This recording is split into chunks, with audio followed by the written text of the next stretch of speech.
Hello, everyone. I'm AT Storm Track meteorologist Austin Haskins. Since Sunday afternoon, it has been bitterly cold across western Wisconsin. This is a look back at the temperature. It feels like temperature in Eau Claire over the last 36 hours. So this goes through Tuesday morning. You can see at 6 p.m. our temperature was 8 degrees above zero and the wind chill was only 2 below. But then you see as the wind picked up throughout the night on Sunday and continuing into Monday, at one point our wind chill bottomed out at 34 below yesterday morning in Eau Claire, right around 9 to 10 a.m.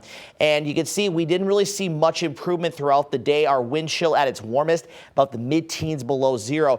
The warmest has actually been overnight into early this morning, and a lot of that is because the wind is calm as high pressure sits to our south. Now, in some cases, the wind is up just very slightly, and that has pushed the wind chill down into the 20s below zero, especially to the north and east. There is a cold weather advisory for Taylor and Clark counties through 10 a.m. Tuesday.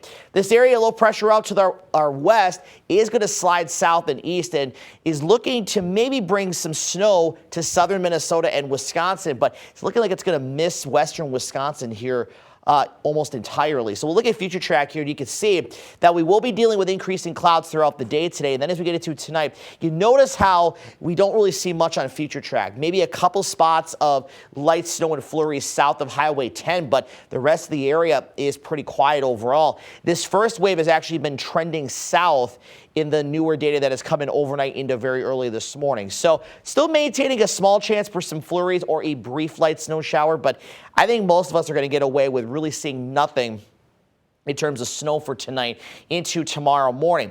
Now, tomorrow afternoon, we are still expecting that secondary wave of some light scattered snow showers to track through the area. But again, not really expecting much accumulation out of this. And you notice just how scattered in nature those light snow and flurry chances are. And then as we head into the overnight hours into our Thursday, a couple of flurries may linger, but otherwise we'll have partly to mostly cloudy conditions. So overall snowfall forecast, I have lowered it overall a trace to an inch for the areas in light blue. The areas in this next shade of blue, this is where we could see totals of at least a ½ inch, but on the very, very high end, it's a low chance overall. We could see an isolated spot that sees up to 2 inches. And if that actually occurs, that would likely be closer to the Minnesota border and the Mississippi River. So places like Red Wing down to Alma and down towards La Crosse. That's kind of the better odds for that. But overall, I think most of us are going to see an inch or less here with these two waves. Of course, wave one, not really looking to bring much, if anything, at all. And that's actually our only real snow chance in the forecast that's in the slight category or above here over the next 7 days. A few flurries linger Thursday and Thursday evening, and then maybe again Sunday into Monday. But the real story is going to be the blast of very cold air that's going to return again as we get to the end of the week and into the weekend, which we'll talk about here in a second. Highs today, a little better than the last couple of days. We'll be single digits in Medford, but most of us about 10 to 15 degrees above zero. With the wind staying much lighter today, the wind chills will be improving. By this afternoon, should be closer to zero. Some may even see it go slightly above zero. And then tonight, with the winds light to calm, we'll have low single digits to around 10 to 12 degrees south and west. And again, wind chills will be on either side of zero, depending on if we see that wind pick up slightly or not. Much warmer, though, tomorrow. Highs mid-teens and low to mid-20s. That's a little bit closer to average for this time of the year, but of course it comes with that scattered snow shower chance. And then on Thursday, highs single digits to the low to mid-teens. And the wind is going to be picking back up. So wind chills will be below zero throughout the day Thursday and likely going to stay below zero for an extended stretch of time, as we are going to see, looking at the upper level pattern, a big dip in the jet stream develop. So our pattern is going to be, we see a ridge in the western parts of the U.S. and the Pacific, and then the cold air spilling in from Canada with the trough digging way down to the south, in fact, all the way down to the southern U.S.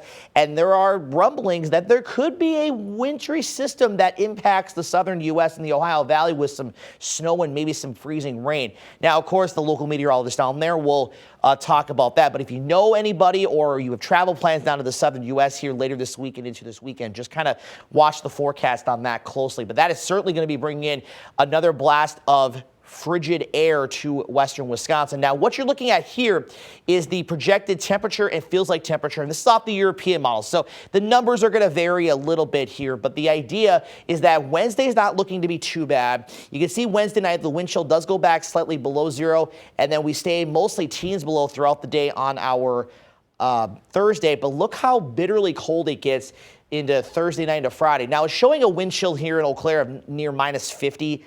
I doubt it's going to get that low. I think on the low end of those wind chills, maybe the lower part of the 40s below, 40 to 42 below, and then we stay mostly 20s and 30s below throughout the day on Friday, and that will continue even into Friday night and Saturday as well. So it is a very high chance we are going to see cold weather alerts issued, whether that's the advisory or the extreme cold warning. We'll know about that either tomorrow or Thursday, but certainly plan on for several hours of wind chills, 20s and 30s below or colder, and temperatures that are going to be below zero, likely from Thursday evening all the way through sometime on